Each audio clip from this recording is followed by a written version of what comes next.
Hey everyone, you're listening to a new episode of the David Seaman Hour, available on iTunes and if you have an Android device, on Stitcher as well. It's a free app. It's very popular. Thank you so much for all of your support. We continue to be one of the hottest news and politics podcasts on iTunes. You can help us out if you want to be generous by rating the show. Just go to our podcast page on iTunes, type in David Seaman Hour to find that, and give us a 5-star rating or whatever you think we deserve, and that helps move us even higher in the rankings. And just the other day we beat TMZ, I think, which was pretty cool and shows there might be a God after all. But the jury's still out on that one. And what else is going on? Oh yeah, so if you choose Stitcher, that's another great way to listen, and you can subscribe to the show within their app. And their app works on iPhone too. I just got the new iPhone 5 the other day, and I've been in love. I don't think I need human interaction anymore. But yeah, let's get right into this. Where we have Ashley Carey on the line, and she is a political commentator, a YouTuber, and all-around internet personality. How are you doing? I'm doing pretty well. How are you? I'm good. We'll be good in a few more minutes once all the caffeine actually sets in. Oh yeah, I'm waiting for that too. It's going to be great. Yeah. So, and it says you're a lazy musician also. What do you play? I play piano. I started on French horn. I teach some trumpet lessons on the weekends every so often. But yeah, I'm looking forward to getting back into that. I'm really, really into music. I just have been extremely lazy about it. Lazy musician's the perfect title for me right now. Yeah, and you normally live in Los Angeles, but you're actually on the East Coast right now doing some stuff. Yeah, my brother's getting married today, so I'm at my parents' house. They've made my room quite a nice little place for this interview. It's very nice of them. Have you told your brother that marriage is an outdated model? That my family knows very, very well that I am never getting married. Yeah, I don't know. If he likes it, that's good for him. Everyone should do exactly what they want. This is America. Yeah, definitely. And especially if you happen to fall in love with somebody who has hundreds of millions of dollars, I think that marriage provides some clear benefits. Well, fortunately, they're both broke, so. Oh, well, they get tax benefits anyway. Yeah, exactly. Before I forget, I also have to mention the show's sponsor. I've had a couple people say that I need to buy better studio equipment, and people have even been like, "I'm willing to donate money, just put up a page." I don't want to do that because this isn't like PBS. I don't want this to turn into a pledge drive. The show, I have enough money to pay for everything. And part of the reason why I haven't bought better studio equipment yet is that I feel like I'm going to jinx it. I can't even believe how popular the show is. And I feel like if we start to get really serious with a Larry King style microphone and all that stuff, then it's just going to be bad luck for some reason. So I feel like as long as I don't care that much about it, it will continue to grow and expand. But yeah, to answer people's questions, if you want to help the show financially, the best way to do that is to go to our sponsor, creditcardoutlaw.com.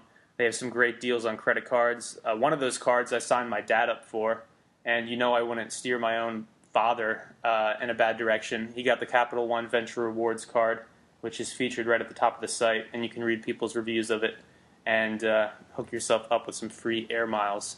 But yeah, there we go. So let's talk about this Prop 37 thing, because aside from your brother's marriage, I think that's at the top of your mind right now. Oh, absolutely, yeah. I had a big debate about this with my family yesterday, and I got them all on my side. This is common sense to me. Can you explain to people out there who maybe don't know much about this stuff? I don't really know much about it. What is a GMO exactly, and how is Prop 37 important? GMO stands for genetically modified organism, and it's what happens when science, this started in 1992, takes the DNA of the cells of a plant and every so often nowadays an animal and alters it to maybe reject insects, or to be able to reject insects or be able to grow despite having insecticide poured all over it. That's a big Monsanto thing that they like to do. And it makes sense if you're Monsanto and you make things like Roundup to make Roundup-ready soybeans. And things like that have permeated our food supply so severely. Over 70% of the soybeans we buy in the supermarket, over 70% of the food we buy in the supermarket has been genetically modified in some way. And right now, it's actually against the law in the United States to label GMO foods as such. It's not even allowed if you want to. And the reason for that is because there have been, according to the FDA, exhaustive scientific studies done which show that there is no significant difference between genetically modified foods and organic foods, which is the other end of the spectrum.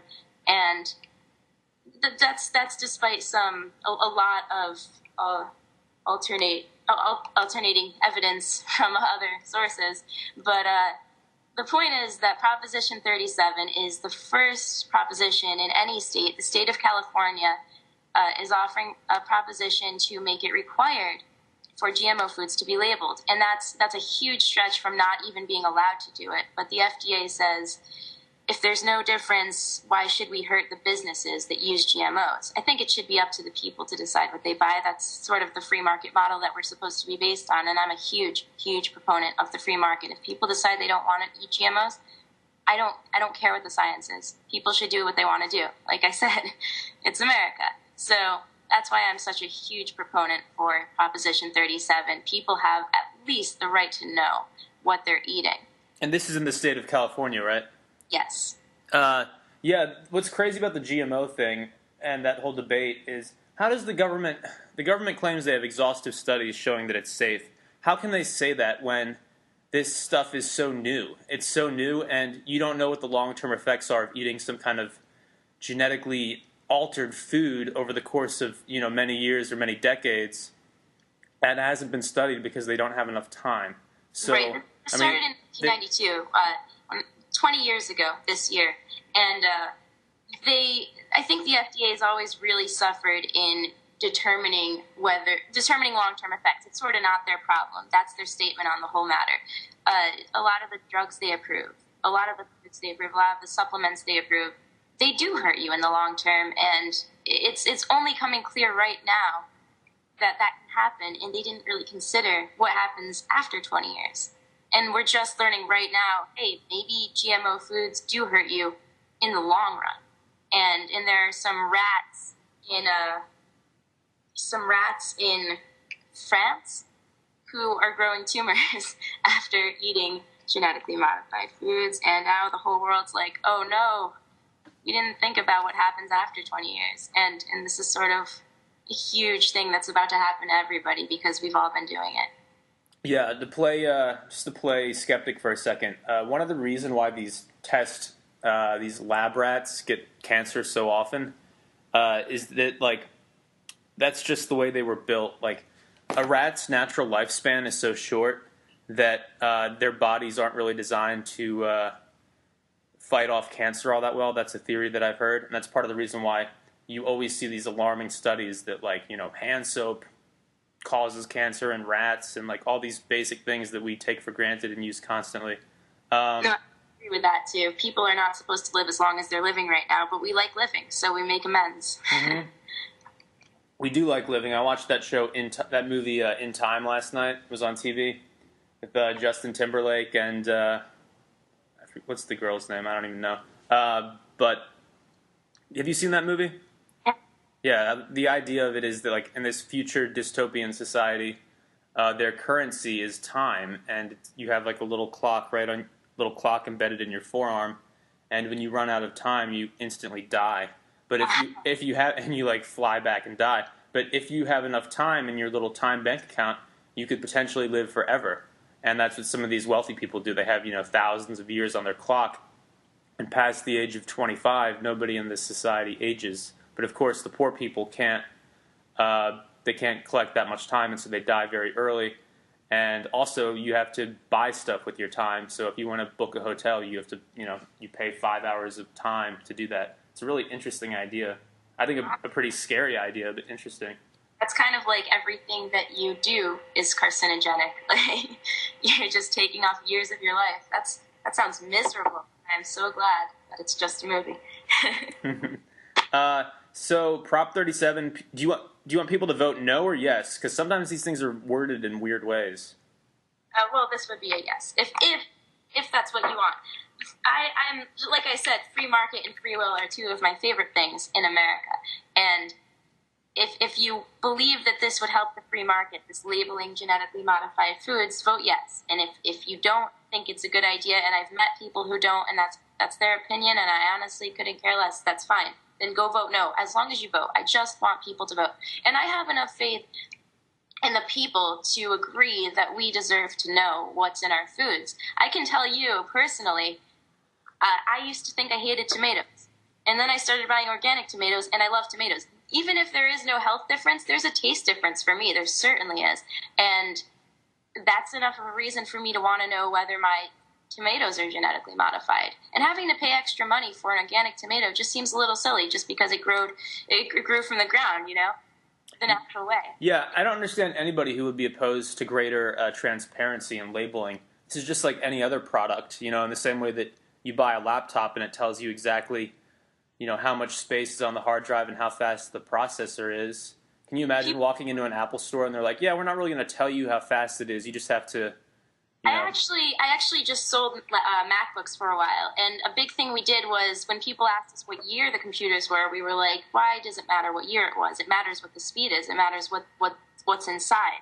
We don't know what year these were sold originally, but we know that they're this fast and they have this processor, and people still wanted to know the year.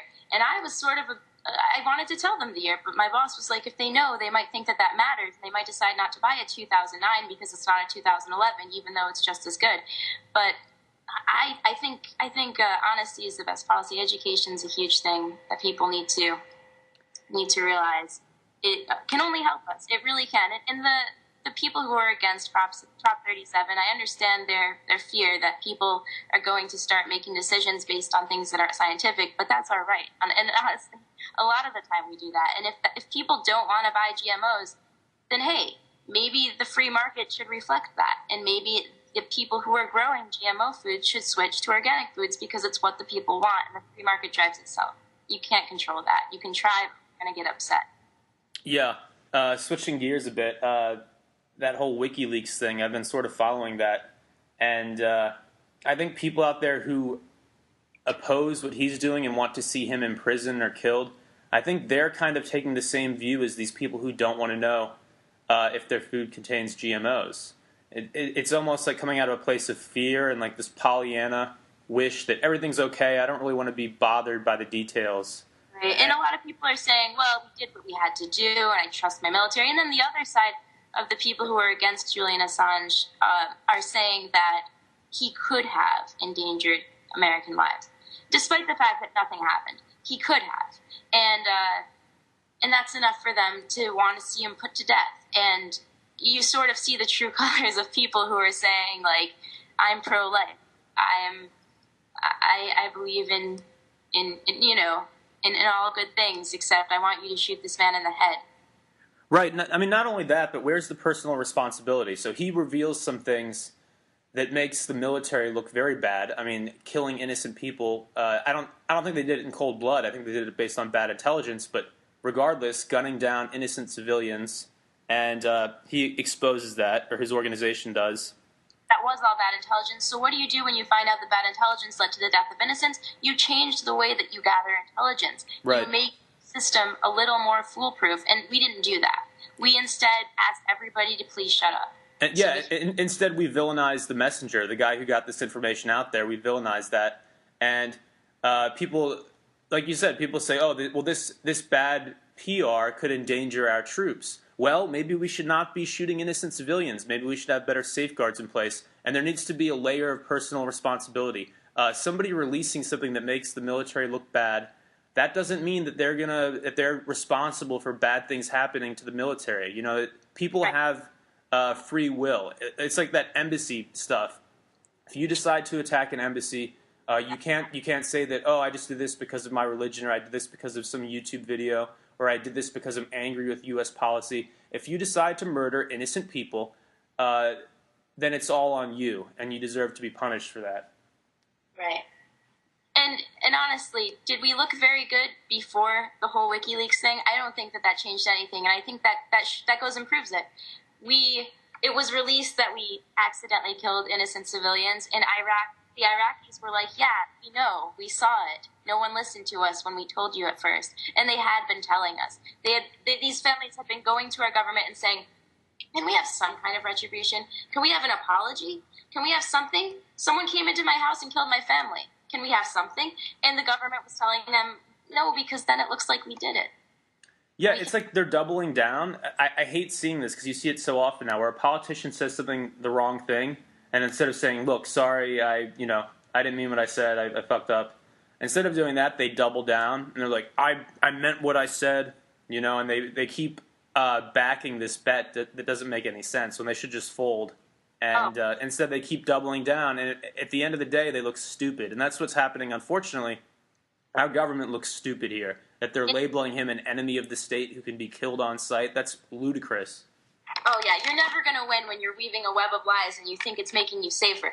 They're digging themselves deeper and deeper and deeper. Our public relations are atrocious. And honestly, the way that we deal with these things in retrospect is almost worse. We refuse to acknowledge that we've done these things. We refuse to acknowledge we let them happen. We give out one statement that's like, some things happened and we dealt with it. Don't worry about how. We can't give you, and you can always use the guise of, this is top secret military intelligence. We can't discuss the details with you, okay? Maybe that happened, but you don't know the context. And honestly, it's really hard to imagine a context that makes that okay. Really, really hard. Yeah, it's crazy how many things are hidden behind this national security wall. Like, I had Dan Carlin on the show. He's the host of Common Sense with Dan Carlin, and he was telling me about Senator Wyden, how, Senator Wyden's one of the most powerful people in the Senate and serves on all these intelligence committees, and he has come out and said that if the American people knew how these privacy laws were being interpreted by the government, they would be appalled, because basically the government is spying on everybody without a warrant. And but he hasn't said more than that because he's not allowed to. And I think that's so scary that even one of the most powerful people in this country is afraid to tell the American people the details because he doesn't want to get in trouble. So all I can say is, if you knew about this, you would be truly appalled, but then he won't tell you what he knows about it. So it's kind of a weird thing. Like, he knows he could lose his job, and then he's not any kind of powerful anything anymore, and he can't do anything to change it. He's telling you, hey, listen, go dig a little, because I can't. But at least he's giving us the go-ahead. There's something under here. Somebody needs to find out what that is. And as a journalist, that's why I got into it. People are dropping hints all the time, and if we're not smart and if we're not listening, it's gonna gloss right over, and it's gonna be okay. And it's not okay. Yeah, I think you're right, because if Senator Wyden loses the senator in front of his name, then he's just a guy from Oregon who, cares about politics. So that's, I think, one of the institutional problems is you get that much power, and you start to become more and more moderate because you don't want to lose that power. Exactly. And there is something to be said about, okay, the way that the system is set up, you have to work within it, or else it's not going to work. It's not going to work. They're just going to kick you out. There's just too much against you. The fact that he was able to say, if you knew, you would be appalled, and get away with it is pretty amazing. And that's all we need. Go ahead and dig now. All of us. We should all be doing this. Yeah, so what do you think of the new iPhone? Because that was something that all these episodes end up being me, like, ranting about the national security state. And I know there are people out there who care about that stuff, but also have other interests. And right. So, you know a lot about technology. Have you managed to get the new one yet?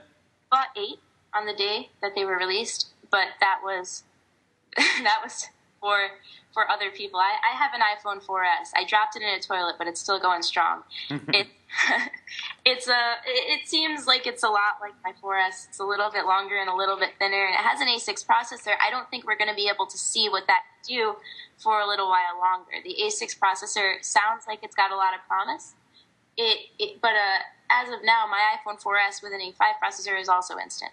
So the people who were telling me, I know a lot of people who were upgrading from Android phones to iPhone 5s, and they were like, no, my phone's way faster than yours. And I'm like, you've never used my phone. It's just as fast. It's instant. It's a great phone too. And I think it has the same camera, if I'm not mistaken. So, I mean, the big thing about the 4S was its 8-megapixel camera, which I adore. I use it constantly. But I didn't really see a reason to upgrade. I got this about 3 months ago, so it would be silly for me to upgrade. But I think if you're running on a 3GS or a 4 even, there's reason to go ahead and upgrade because of the processor. And I think there will be applications released in the next few months that highlight that A6 processor. I think video games with amazing graphics are going to be the big thing, and that'll be fun. That I can't wait to see the iPhone 5 do something that my iPhone 4S can't, and I know it has it in it. I know it can do that, but I think it's going to take a while for app developers to catch up. Yeah, my brother used to work at Apple, and he was like, "How do you like the new phone?" Because he helped me get it, and because we're right here in South Florida, like they're not getting any in stock, like only a few a day. So you have to jump right on it the second it appears on their pre-order thing. And he was like, "How do you like the new phone?" And I was like, "Oh, it's great. It's thinner. The screen's nice. It loads shit faster." And he's like, "It loads shit faster," because he is very technical about stuff. Like he'll go to different locations and run like a speed test to see how fast the LTE connection is and all of that stuff. And I just care more about the user experience, you know? Yeah, that's what most people care about. That's what most people are going to experience every day. Yeah, but I think it's great, and I don't really see some people out there like love their Android devices, and those are great too. Like I've played with the Galaxy S3, and that thing kicks ass. I don't see why you have to be in one camp or another. I think people should be more like Steve Wozniak, where he says, you know, the iPhone's awesome, and I also like Android phones. And, like the partisan battle. People like to fight each other. I mean, they're totally different environments. You know, the iPhone is like one thing, and you turn on an Android or an Android tablet and play with it, it's a totally different experience. And the apps are different, the way they're designed, the layout's a little bit different. And it's coming from two different philosophies. Like, I think Apple is that rigid control over every step of the process, and then Android is this more free market isn't the right word, but you know what I mean, though. Like, there are so many different sizes and different standards, and it's more open. But sometimes that comes at a price. I have friends who have Android phones, smartphones from a year ago, and they can't have Instagram. It just doesn't. They're not allowed. And there are a lot of because they upgrade so often and they make so many changes depending on your manufacturer and the platform involved. There's a lot of discrepancies, so you can't really have an all-encompassing experience that you can tell people about. Everybody's experience is going to be different based on who made the phone. Motorola makes them, Samsung makes them. There's a whole wide variety of things you have to consider when you're getting an Android phone. With that, Apple made it. That's it. Yeah, what I think is so cool about Apple is with this, you take this iPhone 5 or even your 4S, and if you were to go back in time through a little time machine to like the year 2000 to like year 2000 to Ashley Carey sitting at her iMac, and you were to hand this to yourself, I think you'd be impressed, but you'd also be like, okay, I think this is exactly where I was expecting technology to be in 12 years. You know, everything is fast. It's ridiculously thin. I mean, I feel like getting there. I really do. Do you remember that Disney movie Xenon Girl of the 21st Century? I'm so young, but but there was a great Disney movie when I was a kid, and this girl had her tablet. It was a tablet, and it had a camera on it, and she was video chatting with everybody. That was a real tablet, and we have them now, and that was the one thing I could not wait for. They lived on the International Space Station. We're not there yet, but at least we have those devices, and that's all I really wanted. And we're working on the smart car thing too. So I love this futuristic stuff, but we just can't get too entangled in it because we'll stop paying attention to the real world. Yeah. There's always a limit. I think technology, when you just think about it, like we always tend to think about the negative, like, and I'm guilty of this because I'm always writing articles about how the government is spying on you using your cell phone and, all these invasions of our privacy. But people don't spend all that much time thinking about how truly incredible life is for even the average person in America right now. As CK says, everything's amazing and nobody's happy. Yeah, I love that skit. Where the guy's complaining about his Wi-Fi on the airplane temporarily going out. Yeah. This is bullshit. It's amazingly fast, super device, not going instantly to do what I told it to do. Yeah, it has to go to a satellite and back, and somehow it's not fast enough. Instantly call it a piece of junk just because it didn't do what you expected it to do. Our expectations have been set really high. But, as long as they make our lives easier, that's what they were made to do. And my iPhone absolutely makes my life a lot easier, or I would still be sleeping right now. Yeah, like people who go into space on these space tourism things, like the Virgin Galactic, And speaking of which, I'm going to start harassing Richard Branson at some point, see if he can offer some kind of journalism discount on one of those, because Very well. I really want to do that. But yeah, so these people who go into space, suborbital flight, and they see the whole Earth below them, they come back with this changed view of the world, and they realize that we're all just like one little marble out in space. And I've heard a lot of astronauts say the exact same thing. You can't go to space and come back without becoming an environmentalist. It's impossible. yeah, exactly, because you don't want to see that little marble get trashed. But what I think is so cool, I've obviously never been to space, but when you take a long cross-country flight, like from Fort Lauderdale to Los Angeles, which I've done a few times. The one I did yesterday. Yeah. When you take that kind of flight, so you know what I'm talking about. Like, you start to see all these little cities and farms below you as just these small grids, and you see the flow of traffic on highways, and it looks almost like a circulatory system. And you start to see the whole country as like one living, breathing organ where you as an individual, you no longer really matter. You're just this little speck on an airplane watching all these little blood cells on the highway fly back and forth below you. And it makes you feel incredibly connected to everything. And it also shows you how high-tech we are as a society. Because everything below you, it's not chaos. It's, grids and planned-out highways that go in one direction for 100 miles.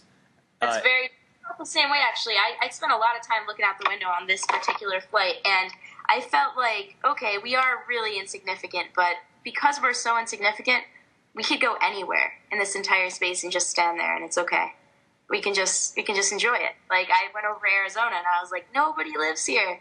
This place looks so weird, topographically amazing. I want to go here and just hang out. Maybe I'll go camping by this tributary. I don't know. And I'd like to do that someday. It's really great to see how many different things we have going on in America. We've got everything. It's wonderful. Yeah, it really is. We have such a huge country. And you think about what we have. We have skiing in Colorado and on the East Coast. We have massive deserts in the Southwest. They're so close to each other, Colorado, Arizona, Utah. They're so different. It's incredible. Yeah, and then we have Florida, which is really kind of like a South American country. It's tropical. It has a South American influence. Certainly Miami does. Then you have Texas, which is, oil country. So it's so crazy that we have all these things in one country. It's really in California in its own right.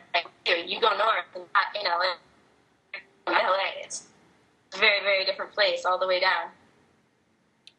Would you ever want to get a pilot's license? Is that something you've thought about? Actually has one, so I think I would just enlist to South every time I go somewhere. That's what I would. Your Skype connection is kind of breaking up. Oh, sorry. My little brother. So I always figured I would just enlist his help in getting places if I ever wanted to go fly. I'm gonna cancel this call and just try calling me back in a second. I think it's lagging for some reason. Try to do that. Okay. Come on, Skype. Can't really complain because Skype is completely free, but hey again. Are you on like a Wi-Fi connection or something? Can you just say something right now? Yeah. I'm on my parents' Wi-Fi. Okay. I don't know. You sound better now. You're starting to sound like a transformer there for a second. All right. Well, I'm glad it's fixed. So, yeah, Prop 37, people should vote yes on that. And people should... They want to. What's a good article for people to read and, send to their friends about this stuff? Because you need to get good information listen, out there. as a journalist, I'm so into people... people should vote. No, people should vote. That's the whole American thing. People who don't want this to happen should vote no on it. I don't want to convince them. I just want them to vote how they want. I believe that yes will pass if everyone does vote. I just want people to vote. That's all I want. And so there's no article vote yes or why you should vote no that I'm going to recommend. I want you to go read the proposition word for word. Decide if you like it. Decide if you don't like it. That's what people should be doing. And the proposition can be found on California. Let me see if I have this in my head.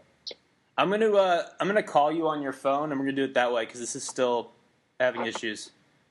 Yeah, actually, I can get on Skype on my phone, and I think that might help. Okay, let's do that then. All right, I'll call you back on that in a second. All right, thanks. That's what's so cool about these podcasts. It's just happening. It's not overproduced. When something goes wrong, you just have to deal with it, and that's the way it goes. Speaking of dealing with things, I don't know if you guys have seen this. The other day on Fox News, Shepard Smith was hosting, and they were covering a live police chase of this guy, and he jumped out of his car and he starts running through these sort of deserty brush area, and it looked like a scene from Breaking Bad. This guy is just bolting away from the police, and then he pulls a gun out, puts it up against his temple, and shoots himself in the head, and then just falls over. And this is on live national TV, and it cuts to Shepard Smith, and Shepard Smith is like, "Get off it, get off it, get off it." He just starts yelling at his producers to cut the feed, because you don't want to show something like that to your viewers, and it's just incredibly morbid and I think disrespectful. But I thought it was good to see Shep Smith have a human reaction to something that's tragic and gross, somebody killing themselves on live TV. It was good to see that he has a soul in there, and I feel like a lot of TV anchors would not have responded in that way. Hey. Hello? Hello? Hello? Ashley? Ashley? Hello? All right. We're going to give this one more try, and then we're just going to go into me talking about stuff. But yeah, I thought it was good that he had a human reaction. And Shep Smith, earlier this year, actually freaked out on Fox, on live TV. I'm going to try to find the YouTube clip. He was angry that the government could not say whether or not it has the right to kill American citizens without due process. All right, here we go. YouTube is so amazing. I was able to find this instantly. Hello? Hello? Hello. Hey, can you hear me? Yes. Tell me if there. Let me plug some headphones in so there's no echo. Is this better? Yeah, this sounds better. Can you hear me? Hello? All right. Can't trust your parents' Wi-Fi. Never trust your parents' Wi-Fi. Your parents will always misguide you. Once you get in your 20s, you shouldn't trust your parents for anything. I love my parents, but don't let them give you Wi-Fi. Don't let them give you career advice. They'll play it too safe. But I was just talking about something totally different while I was waiting for you to call back, and I want to play this clip of Shep Smith freaking out on Fox News earlier this year. Okay.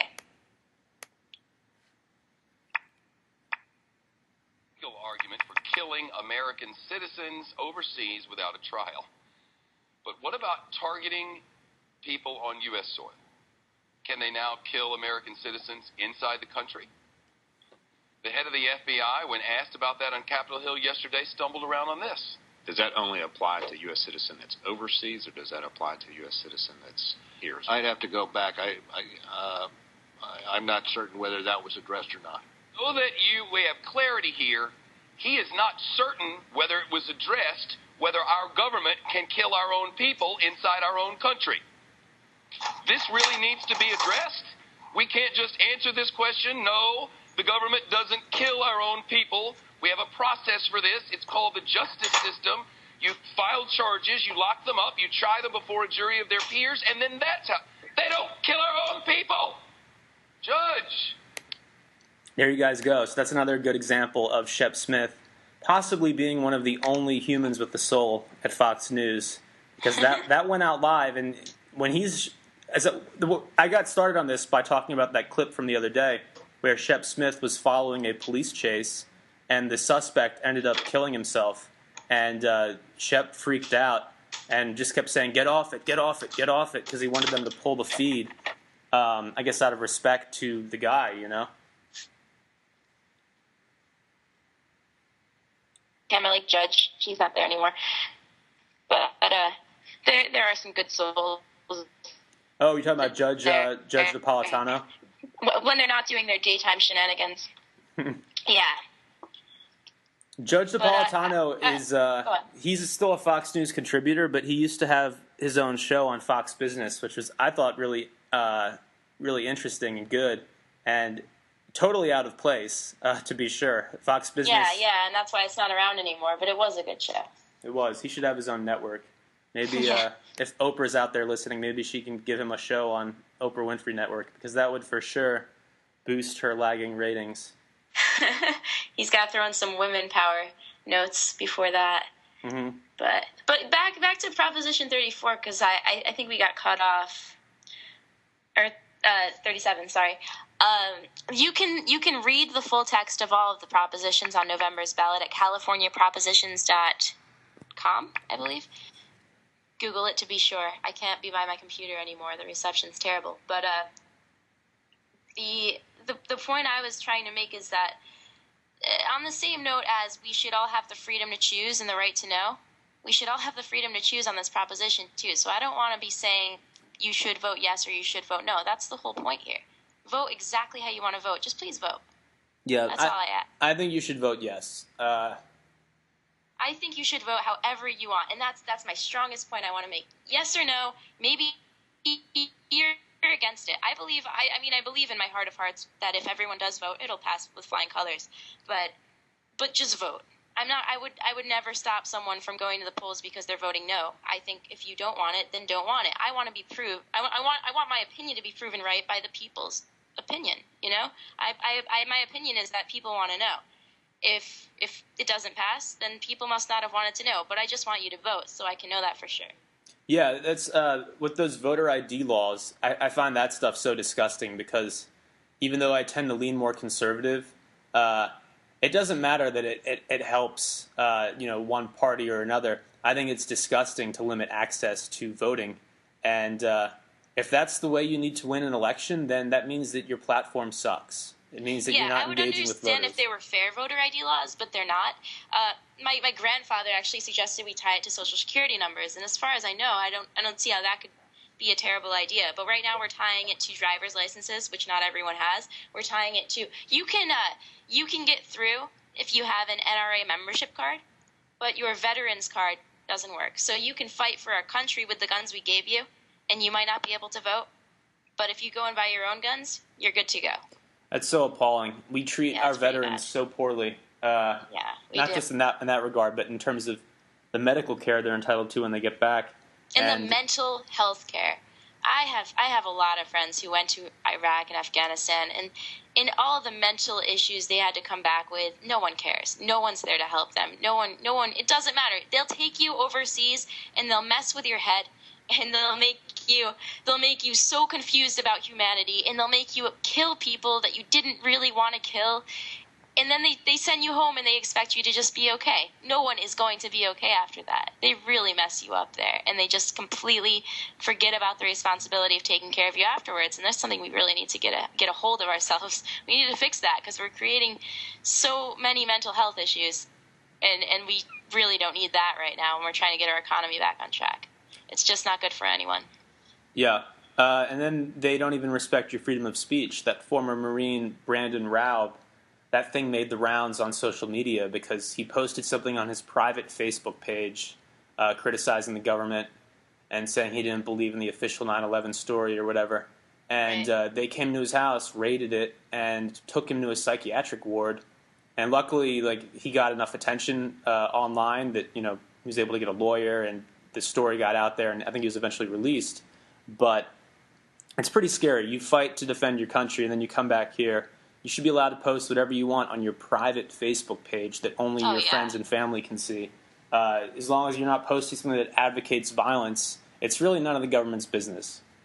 Yeah, the FBI can make some pretty sporadic, poorly planned decisions. They're pretty impulsive sometimes, and then they look like idiots. That's not good for our country's image either.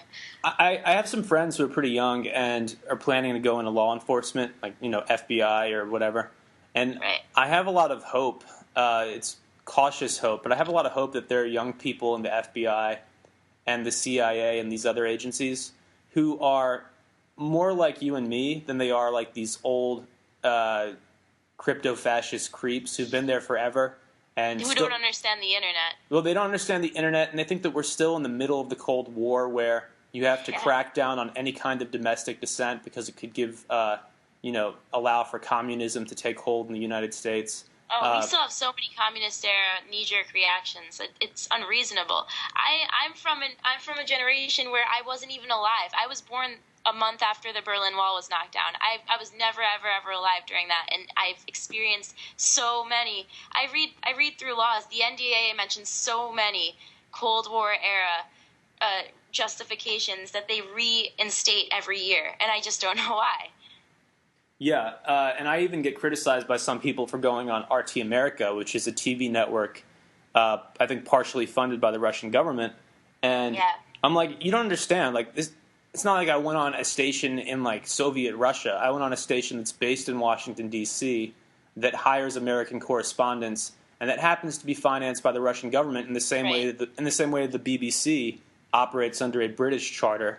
And the thing about RT and Al Jazeera and all those stations is they report internationally better than anyone I've ever seen. When they're reporting domestically, I did see them give a little bit of they kind of glossed over the Putin protests, the things that were going on domestically, but if we realize that the people who are funded by the Russian government are probably not going to report on dissent against the Russian government, they still have no reason not to report on dissent other places. And I'm not in Russia, so RT is a good source of news for me to find out what's going on in America, because they have no reason to tell me anything but what's actually happening. Exactly. In the same way that a lot of U.S. press is a great way to find out about injustice in the Middle East, as long as it's not one of our partners. That's very true.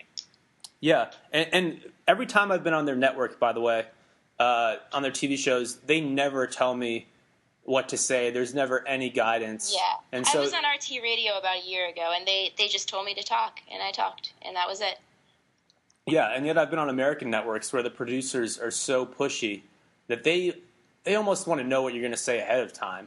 Oh, yeah, they want to know what points you're going to make so that they can lead your questions, and when you don't give them the answers they want, they either turn around or they change the subject, or they push you in, and they frame their questions so that you answer them, so that you slip up. That's really what they're waiting for. Yeah, Sensationalism. or they cancel the booking. Like, the booking producer talks to you on the phone, and she's like, "But you're also going to be covering this and talking about this, right?"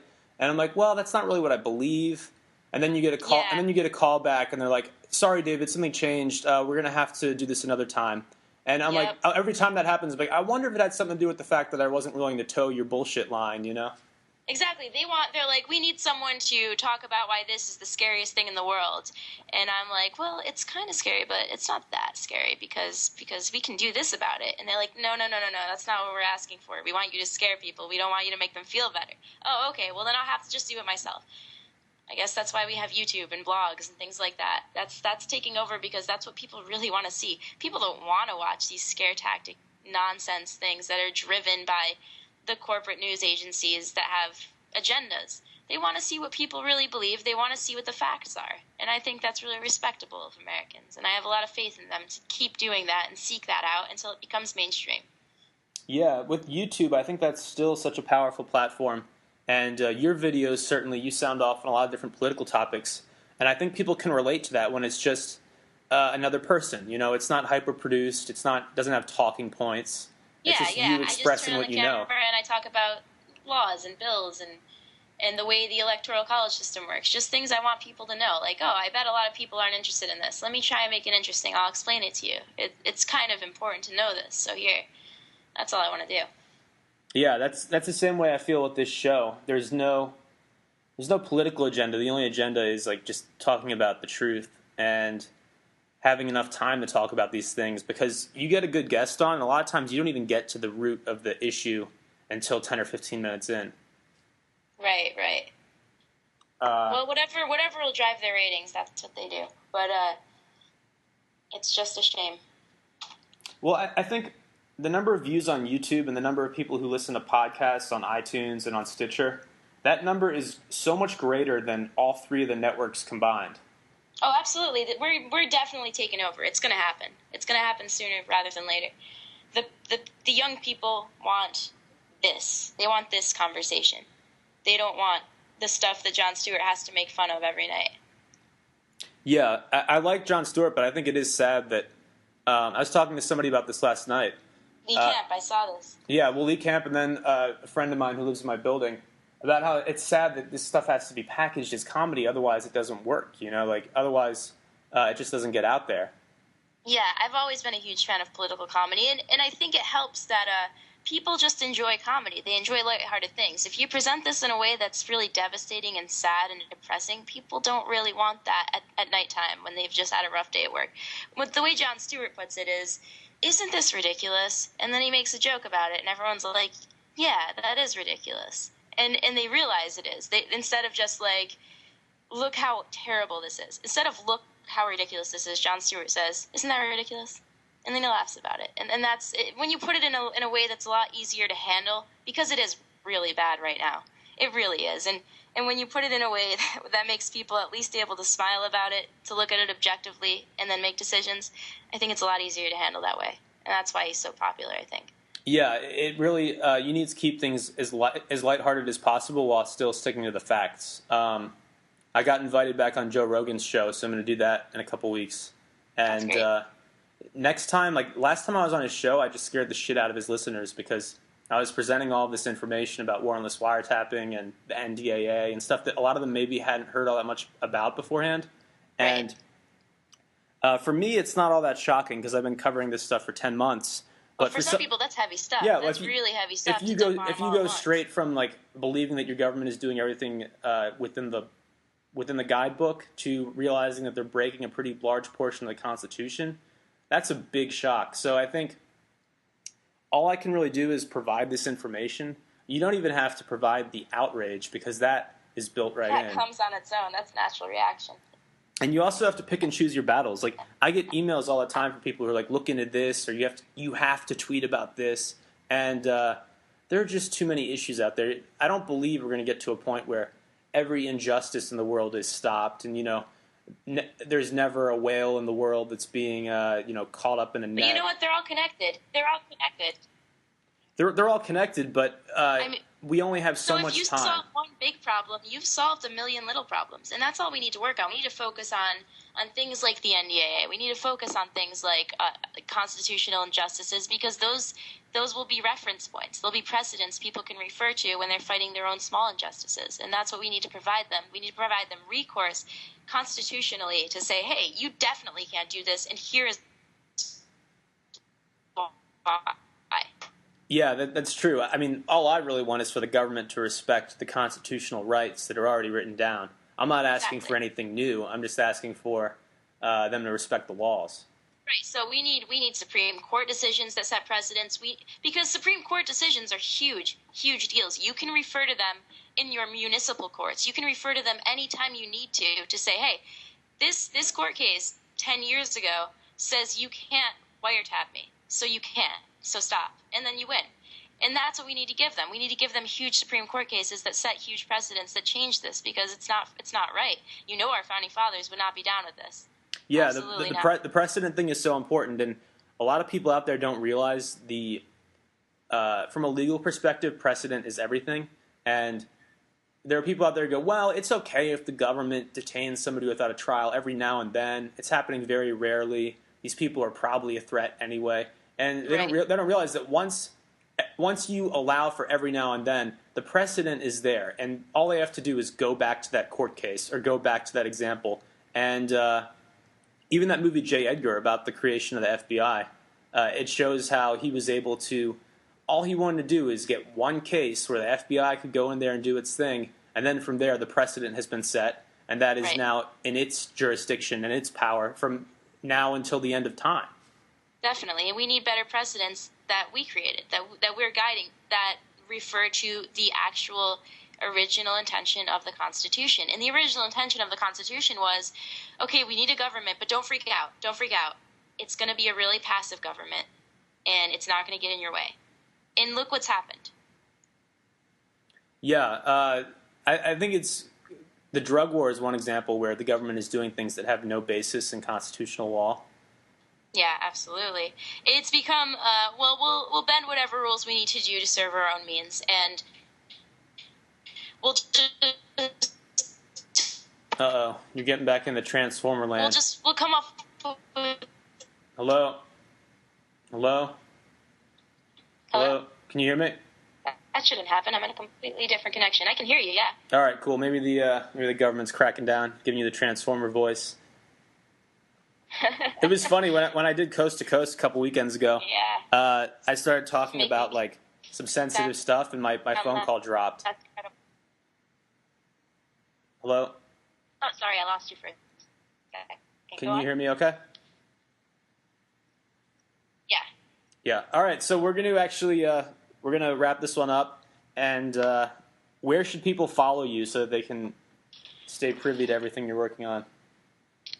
You can follow me on Twitter at Ashley Carey, Carey, and I'm on YouTube under Broke the Interweb. Broke the Interweb. Don't make fun of me. I was like 15, but I stuck with it. And yeah, that's about it. I make videos about politics sometimes. My latest video is about Prop 37. If you want some more details about that, and yeah, that's it. Yeah, and you don't really have a 30% body fat index, do you? I think there might have been a mistake in that. I really, really wanted to be technically obese. Because that would be hilariously ironic, because I look so small. Okay. But I think, I don't know. All right, thanks for joining us. We're going to... All right, so she is at Ashley Carey on Twitter, and... Let me just get out of this. Give me 1 second. So she is at Ashley Carey on Twitter and youtube.com/broke the interweb. Send her some views. And yeah, so she's not actually 30% body mass fat. She tweeted this thing of I think it was like a website that was giving out bogus numbers or had like a broken calculator or something. But very interesting person, and I regret that her Skype connection was not better. That's what happens when you rely on parents for technical stuff. I love my parents, and they're both very smart people. But you get to a certain age, and I'm certainly at that age, where you really shouldn't rely on them for things. Like, they're still your friends, and I still call my parents all the time for advice and to talk about stuff. But am I going to hold them to anything in terms of, like, you need to give me advice on this and I'm going to act on it? No, you have to make your own decisions at a certain point. And unfortunately, your parents are biased in two ways. The first way they're biased is that they don't want to see you get hurt. And unfortunately, if you want to make anything of your life, and if you want to be successful in a certain area or attract certain things into your life that most people don't have, you're going to get hurt, probably a lot, until you figure things out. And even once you figure things out, you're going to get hurt every now and then, because nobody makes the right decision 100% of the time.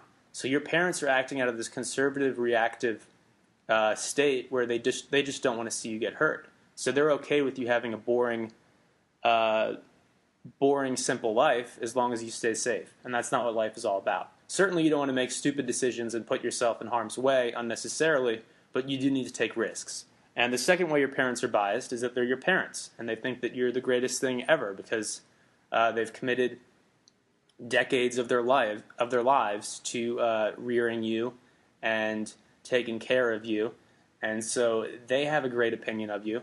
But that's an opinion that somebody who just met you 5 minutes ago may not have. So yeah, like I said, don't rely on your parents for everything. There's a certain point where you have to just break free and become your own man or your own woman. And I was reading about this. It was actually a discussion on Reddit, and somebody wrote this brilliant reply. The question on Reddit was from somebody in like their late 20s, I think, and he was saying, why do I still feel like a kid? Like, does this happen to other people? I feel like a kid in an adult's body. And one of the replies was, you feel that way because in our society, we have no rite of passage. In a lot of tribal societies, you reach a certain age and you have to go out and I'm making this up here, but you have to go out and kill your own lion, and then, you have a necklace made out of lion's teeth, and everybody in the community knows that you have successfully completed that rite of passage. And we don't have that in the U.S. We don't even have that in Europe. What we have is this extended childhood where even when you're in college and you're biologically very much an adult, you're still treated as a kid. You have to answer to professors. You have to tote around textbooks. You don't have a real job necessarily, or if you do, it's just something to pay your student loans. And so really you're not entering full-blown adulthood until 21 or 22 years old, and you still haven't experienced that rite of passage that separates you clearly from childhood.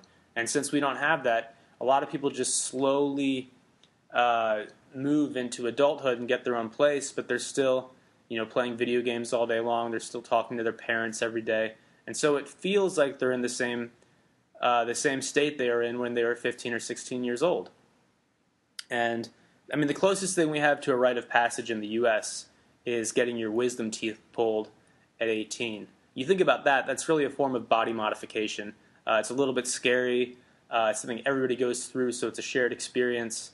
And that's the closest thing we have. And that's pretty lame, because all you do is you sit in a chair and they knock you out and pull out your teeth, and then you wake up and those teeth are gone. That's not really the same thing as going out into the jungle and killing your own animal, or some of the Native American vision quests where you have to go off and fast and whatever else, and then you come back a changed man or a changed woman. And maybe we need to develop some kind of ritual that makes you an adult. Maybe it's a couple years of national service, I'm not saying the military, I'm saying like some kind of corps of like civil servants.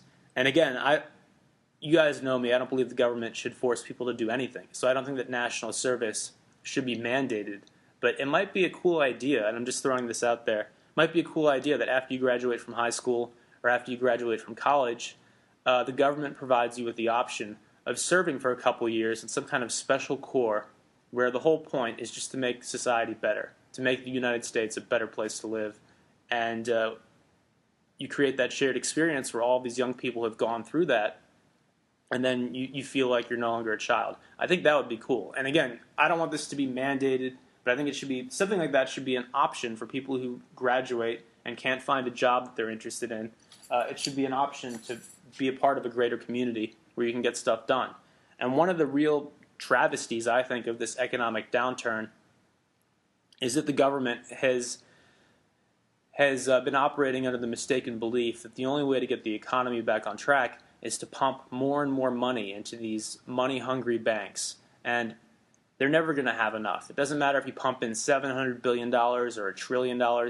There's always going to be a hole in the bottom of the ship that's leaking. It's letting water in. So they think that pumping more and more electronic money into these banks is the way to boost the economy. And then the banks, instead of lending that money out, they just hold on to the money and they invest in treasuries because that's the safe bet. So it doesn't really get out into the general economy, and it doesn't really help you and me. I think a better option potentially would have been to spend some money on some civil programs. Like in the Great Depression, they paid artists and writers, they paid artists to make these beautiful murals in public places. Can you imagine if we had that today, if the government paid certain bloggers a stipend or paid certain artists to just beautify our public, like our bus depots and our airports, if we paid artists to do that stuff, and then those people, instead of being unemployed, would have something to look forward to every morning, and they would have a way to improve their art and also to improve society. Some of that artwork created during the Great Depression is truly beautiful stuff, and it's still around today. And I think that would be cool. It's too bad we don't do that. Anyway, thank you for listening. This has been the David Seaman Hour. Please visit our sponsor, creditcardoutlaw.com. Go ahead and do that right now. Chances are we can help you find a better credit card. Like I said, I've signed my own dad up for one of the offers on the site. The Capital One Venture Rewards card is on there. And that's our best offer right now, I think. It's 10,000 bonus air miles. And you can use those air miles on any airline or toward any travel expense, including hotel stays or car rentals or anything like that. It's just a great card. And Capital One doesn't have any foreign transaction fees on any of their credit cards, which is really rare. I think they're the only major bank that has that policy. Actually, that's not true. Discover Bank also. But Capital One has no foreign transaction fees, so when you use your credit card in another country, you don't have to worry about the 3 or 4% fee that most banks would tack on. They don't do that. And another great offer on the site, we have the Delta Airlines credit card. And I think you get 25,000 or 30,000 bonus miles when you sign up with that one. And Delta is a great airline. I've flown them many times. We also have a couple of good cashback cards. So definitely check out Credit Card Outlaw. And if you just want to help the show out, go on iTunes and rate us and give us a quick review. It only takes a minute or two. And it makes a big difference. It moves us higher in the rankings. And I want to continue to kick TMZ's ass, because I think that people out there care more about this stuff and care more about GMOs in their food and about the government wiretapping them without a warrant. I think these issues are more important than whether or not Kristen Stewart is getting back together with Robert Pattinson.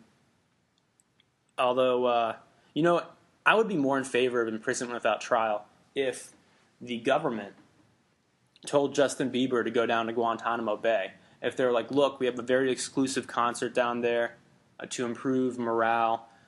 We'd love you to go down there. Katy Perry and Rihanna and Miley Cyrus, they've all accepted our offers. They're going to be going down there at some point as well. It's a very elite, very exciting opportunity. And then Justin Bieber would be like, oh, okay, cool, I'll go down there.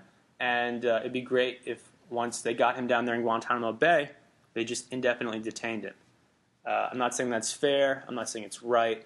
But I think it would make the world a better place. Thank you for listening, and stay tuned. We have some great guests coming up. I don't want to tell you who they are right now because I'm going to post that on Twitter later on today.